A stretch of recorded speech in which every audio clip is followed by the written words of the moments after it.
ఆంధ్రప్రదేశ్ ముఖ్యమంత్రి నారా చంద్రబాబు నాయుడు గారు వైజాగ్ స్టీల్ ప్లాంట్కి సంబంధించి ఒక ప్రశ్న ఒక జర్నలిస్ట్ మిత్రుడు అడిగినందుకు ఆయన అగ్గి మీద గుగ్గిలం అయిపోయి అగ్గి బరాటా అయిపోయి పరోటా అయిపోయి ఆయన ఏం మాట్లాడుతున్నారు ఒకసారి వినండి.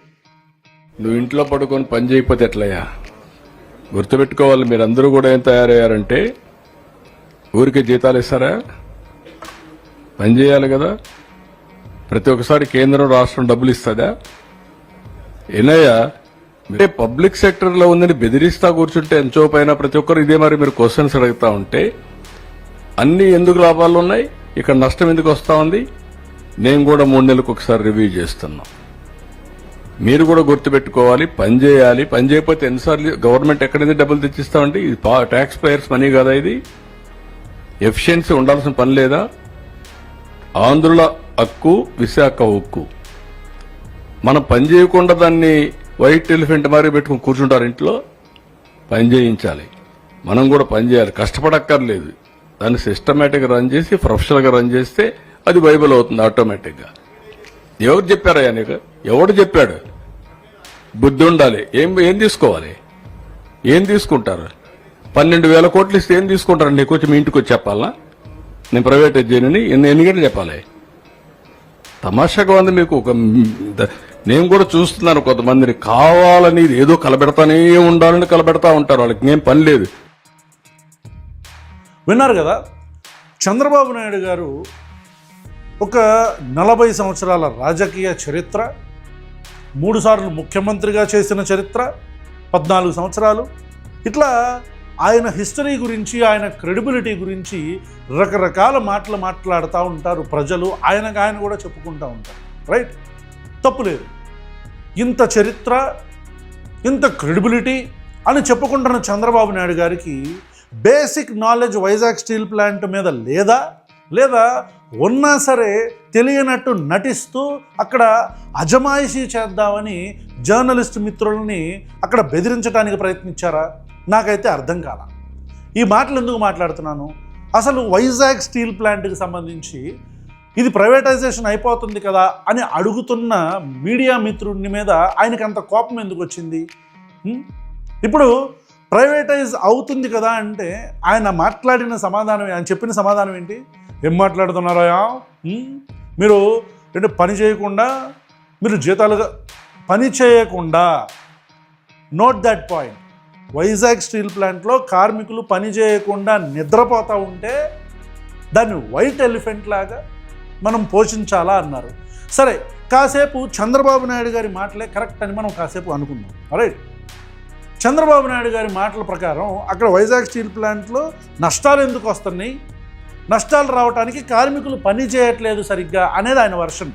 మేము ఎన్నో నిధులు తీసుకొస్తున్నాము, మొన్న 11,000 కోట్లు తీసుకొచ్చాము, మళ్ళీ ఒక 500 కోట్లు ఈక్విటీ కింద మూవ్ చేశాము, ఇవన్నీ కూడా మేము తీసుకొస్తున్నా సరే వైజాగ్ స్టీల్ ప్లాంట్ ఉద్యోగులు సరిగ్గా పని చేయకపోవడం వల్ల ఇది నష్టాలు వస్తుంది అని ఏదైతే ప్రజెంట్ చేద్దాం అనుకున్నారో చంద్రబాబు నాయుడు గారు, ఆ మాటలే కరెక్ట్ అనుకుందాం. ఇంకొక మాట కూడా అన్నారు, వేరే ప్లాంట్లు ఎందుకు నష్టాలు రావట్లేదు అన్నారు. రైట్, దీని గురించి మాట్లాడుకుంటే బాబు గారు, ఇన్ ఫస్ట్ ప్లేస్ మీకు అర్థం కావాల్సిన విషయం, వేరే ప్లాంట్ల గురించి మీరు మాట్లాడుతున్నారు. ఏ ప్లాంట్ గురించి మాట్లాడారో నాకు తెలియదు, కానీ మీరు ఏ ప్లాంట్ గురించి మాట్లాడి నష్టాలు ఎందుకు రావట్లేదు అని అన్నారో నాకు తెలియదు, కానీ ఏ ప్లాంట్ గురించి చంద్రబాబు నాయుడు గారు ఇట్లా నష్టాల్లోకి వెళ్ళట్లేదు, లాభాల్లోనే ఉంది అని చెప్పారో నాకైతే తెలియదు. కానీ వైజాగ్ స్టీల్ ప్లాంట్కి నష్టాలు రావటానికి కారణం మీకు తెలీదా బాబు గారు? చంద్రబాబు నాయుడు గారు, మిమ్మల్ని అడుగుతున్నాను, మీకు తెలీదా? మీకు తెలవకపోతే మీ పక్కనే ఒక ఆయన రంకెలేస్తూ ఉంటాడు, ఉప ముఖ్యమంత్రి, నా అభిమాన నటుడు శ్రీ కొనిదెల పవన్ కళ్యాణ్ గారు ఉప ముఖ్యమంత్రి ఉంటాడు. ఆయన ఒకసారి నా అభిమాన నటుడు ఉప ముఖ్యమంత్రిని అడగండి, చెప్తాడు. అధికారంలోకి రాకముందు ప్లకార్డులు పట్టుకొని కూర్చుంటాడు వాళ్ళతో పాటు. ఆయన అడగండి, చెప్తాడు. పవన్ కళ్యాణ్ గారిని అడగండి బాబు గారు, చెప్తాడు ఎందుకు వైజాగ్ స్టీల్ ప్లాంట్ నష్టాల్లో ఉందని. వైజాగ్ స్టీల్ ప్లాంట్ నష్టాల్లో ఉండటానికి సొంత గనులు లేవు, క్యాప్టివ్ మైన్స్ లేకపోవటం వల్లే వైజాగ్ స్టీల్ ప్లాంట్ ఈరోజు అధిక మొత్తంలో అధిక మొత్తంలో ఐరన్ ఓర్ని అంటే ముడి పదార్థాన్ని కొనుక్కోవటానికి వేరే స్టీల్ ప్లాంట్లు టన్నుకు 1000-1500 ఖర్చు పెడుతుంటే ఒక టన్నుకి వైజాగ్ స్టీల్ ప్లాంట్ 6000 నుంచి 7000 రూపాయలు ఖర్చు పెడుతుంది. కాబట్టే వాళ్ళకి వీళ్ళకి తేడా, వాళ్ళకి లాభాలు వస్తున్నాయి, వీళ్ళకి రాకపోవటానికి కారణం వీళ్ళకి క్యాప్టివ్ మైన్స్ లేవు అన్న విషయం మీకు తెలియదా? తెలిసినా నటిస్తున్నారా? ఇప్పుడు కొంతమంది కూలీలు, కొంతమంది కూలేదవలు, కొంతమంది పుండాకోరులు ఎవరికైతే basic structure, basic function of steel plant, ఈ ప్లాంట్లు ఎలా నడుస్తాయి, గనుల నుంచి వీళ్ళకి వచ్చే లాభం అంటే ఎన్ని తెలవని కూలేదవలు కావచ్చు, పుండాకోరులు కావచ్చు, కొంతమంది మీకు ఏం తెలుసు మైండ్స్ ఎందుకు అని చెప్పని అంటారు. ప్రజల కోసం, ఈ ఎదవల కోసం కాదు, వ్యూవర్స్ కోసం చెప్తున్నాను. ఒక ఎగ్జాంపుల్ తీసుకోండి. ఇద్దరు ఉన్నారు, ఒక మార్కెట్లో ఇద్దరు బిజినెస్ మొదలుపెట్టారు. ఒకడు మార్కెట్లోకి వెళ్ళి ఒక సరుకుని తీసుకుంటున్నప్పుడు వాడికి ఒక కొట్లో ఒక షాప్కి వెళ్తే ఏ అనేవాడికి 1 కిలో టొమాటో అనేది తీసుకోవాలి. వీడి ఇంటికి వెళ్ళి ఆ టొమాటో పికిల్ ఏదో చేసుకోవాలి. వీడు మార్కెట్లో నుంచి అక్కడ టొమాటో పికప్ చేస్తున్నప్పుడు, కొంటున్నప్పుడు ఒక టొమాటో కిలో వీడికి 10 రూపాయలుగా దొరుకుతుంది అనుకుందాం. బి అనేవాడికి మాత్రం ఒక టొమాటో కిలో 100 రూపాయలకు దొరుకుతుంది అనుకుందాం. రైట్? సో చాలా వ్యత్యాసం ఉంది. వీడు వచ్చి ఈ పికల్ మ్యానుఫ్యాక్చరింగ్ కోసం వెనక్కి వచ్చి వీళ్ళిద్దరూ కూడా పికల్ చేసినప్పుడు వీడు ఈ 10 రూపాయలతో ఇంకొద్దిగా ట్యాక్సెస్, ఇంకోటి లేబర్ కాస్ట్, ఫ్రీటు ఇవన్నీ కూడా మొత్తం అంతా యాడ్ చేసుకొని వీడు ఈ పికల్ మీద ఒక 20 రూపాయలు 30 రూపాయలు అమ్ముతున్నాడు అనుకుందాం బాటిల్. వీడు 100 రూపాయలకు కొనుక్కున్నాడు కాస్త ఇక్కడికి వచ్చి 20 రూపాయలకి 30 రూపాయలకి అమ్మగలడా? 101 రూపాయలు, 102 రూపాయలు, లేదా ఆ ఫ్రీటు అవన్నీ కూడా పక్కన పెట్టేసి ఒక 110 రూపాయలకు ఏదో అమ్ముకుంటున్నాడు అనుకుందాం. 10 రూపాయలే. వీడు మాత్రం 30 రూపాయలు లాభాలు సంపాదిస్తున్నాడు దాని మీద. వీడు మాత్రం 10 రూపాయలు పెడతాడు. మార్కెట్లోకి వెళ్ళిన తర్వాత సేమ్ టొమాటో, సేమ్ రుచి, పికిల్ అంతా ఓకే. మరి ఈ 30 రూపాయల బాటిల్ వాడి దగ్గర కొంటారా, లేకపోతే 120 రూపాయల దగ్గర కొంటారా? ఎక్కడ కొంటాడు? Understand the basic business structure. ఇక్కడ ఆ టొమాటో అనే ఒక ముడి పదార్థాన్ని ఎక్కువ రేట్లకి కొనుక్కుంటున్న వీడు నష్టపోతున్నాడు. నేను వచ్చి అరే నీకు 100 రూపాయలు అప్పిస్తాను అంటాను, 2 సార్లు వెళ్ళి మార్కెట్కి అంటాను, వీడు 100 రూపాయలు అప్పు తీసుకుంటాడు, వెళ్తాడు, కొనుక్కుంటాడు, మళ్ళీ వస్తాడు. వీడికి మళ్ళీ ఎంత మ్యానుఫ్యాక్చర్, వీడికి నేను ఎంత డబ్బులు పెట్టిన బి అనేవాడికి వీడికి టొమాటో అనేది అక్కడ ముడి పదార్థం అనేది ఎక్కువ కమ్ముతుంటే నేను ఎంత డబ్బులు పెట్టి ఏం ప్రయోజనం? ఇక్కడ వీడికి టొమాటో చాలా తక్కువ రేటుకి వస్తుంది. సో క్యాప్టివ్ మైన్స్ ఉండటం వలన టాటా కానీ సెయిల్ కానీ వెళ్ళి వీళ్ళకి ఉత్పత్తి సామర్థ్యం అనేది తగ్గుతుంది. ఉత్పత్తి చేసే సామర్థ్యానికి సంబంధించిన అమౌంట్, కాస్ట్ తగ్గుతుంది, కాస్ట్ ఆఫ్ ప్రొడక్షన్ తగ్గుతుంది. వాడు పర్చేసింగ్ కెపాసిటీ అనేది వీడికి సమానంగా ఉన్నప్పుడు పర్చేసింగ్ కెపాసిటీలో వీడికి దొరుకుతున్న ముడి పదార్థం చాలా తక్కువకు దొరుకుతుంది, వీడికి ఎక్కువకు దొరుకుతుంది.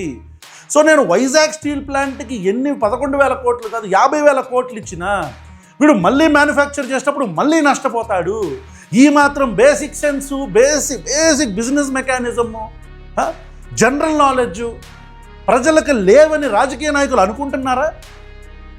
చంద్రబాబు నాయుడు గారు అనుకుంటున్నారా?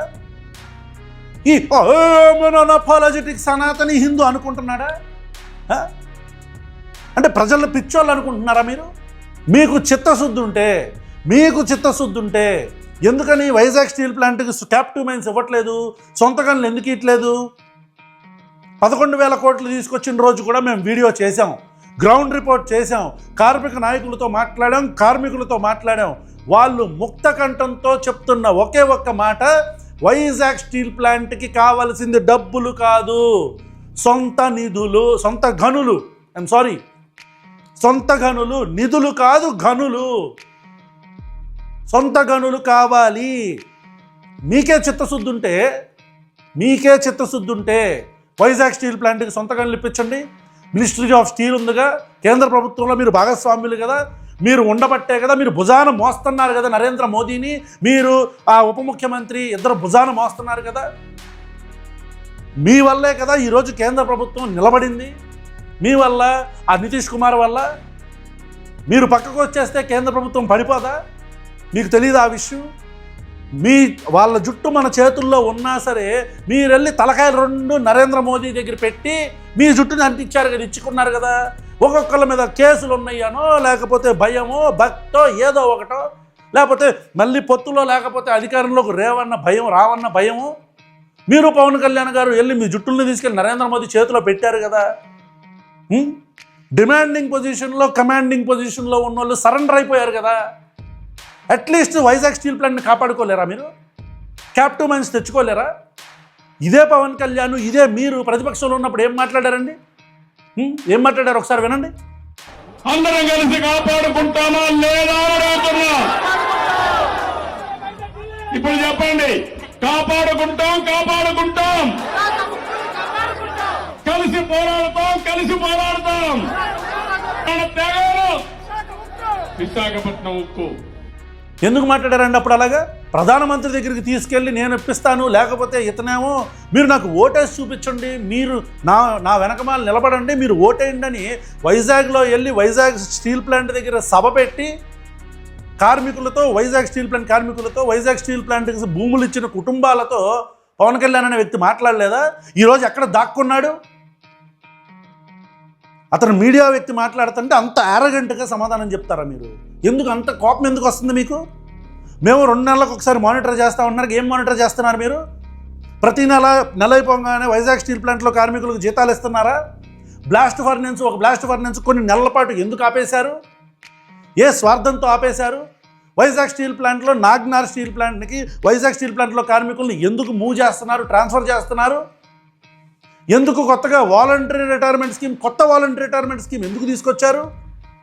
ఎందుకు చెప్పండి చంద్రబాబు నాయుడు గారు. మీకు కోపం వచ్చింది కదా, ఒక జర్నలిస్ట్ మిత్రుడు అడిగిన ప్రశ్నకు మీకు కోపం వచ్చింది కదా. White Elephanta Vizag steel plant? Vizag steel plant white Elephanta? Vizag steel ప్లాంట్లో ఉండే ఒక్కొక్క కార్మికుడు 2-3 పని చేస్తున్నాడు అక్కడ. 13,000 మంది ఉన్న కార్మికులు సడన్గా అమాంతం 10,000 మందికి మనం అధికారంలోకి వచ్చిన తర్వాత నుంచి ఎందుకు తగ్గిపోయారు? ఎందుకు వీఆర్ఎస్ స్కీములు పుష్ చేస్తున్నాం మనం వాళ్ళ మీదకి? ఆ ప్రజలకి, వీక్షకులకి, చూస్తున్న ఆడియన్స్కి మీరు ఒక్కసారి ఆలోచించండి.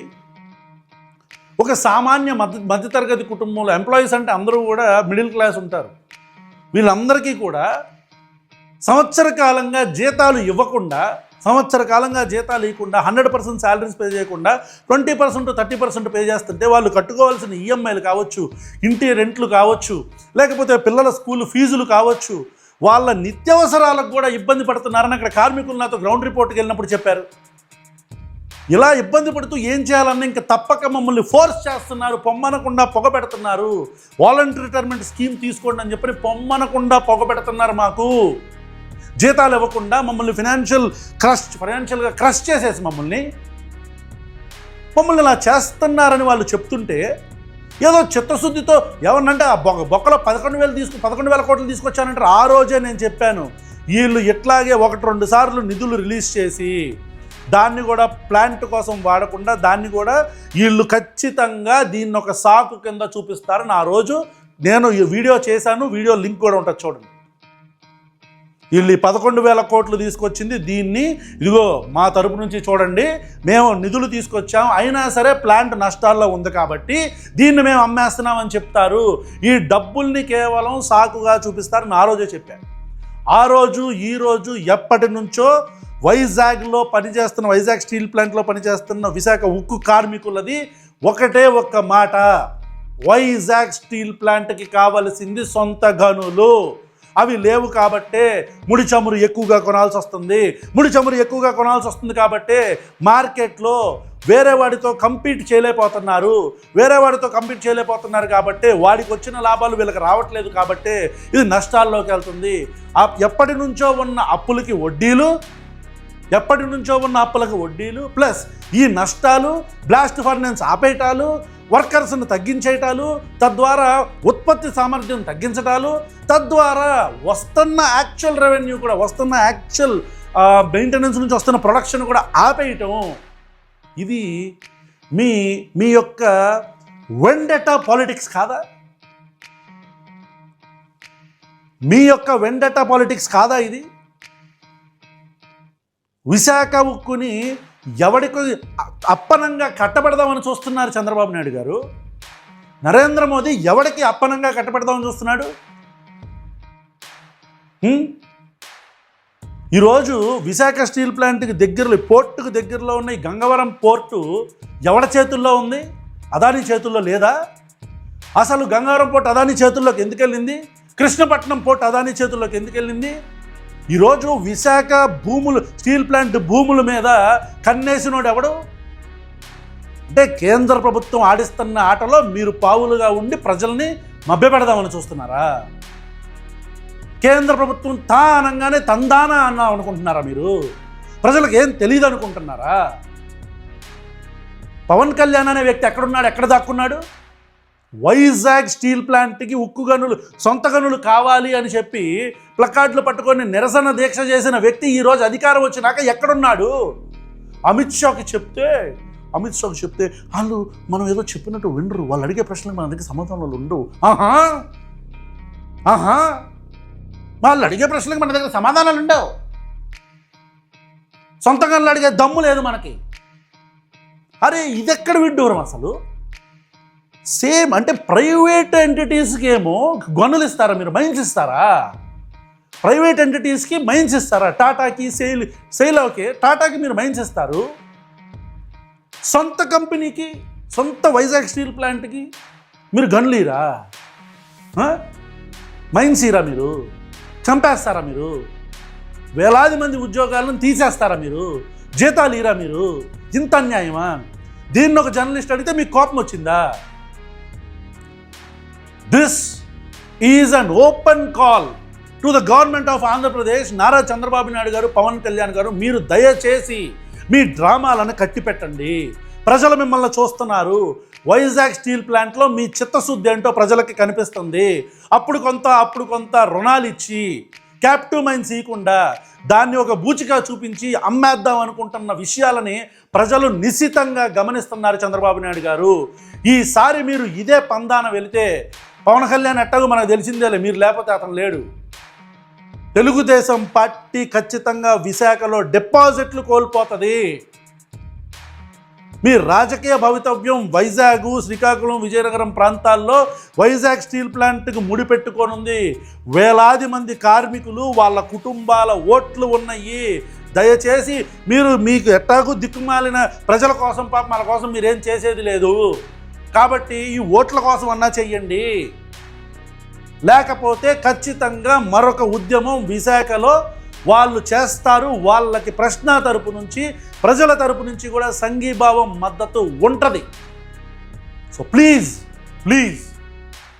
while you are speaking in a public platform, maintain some decorum. We don't have to teach you.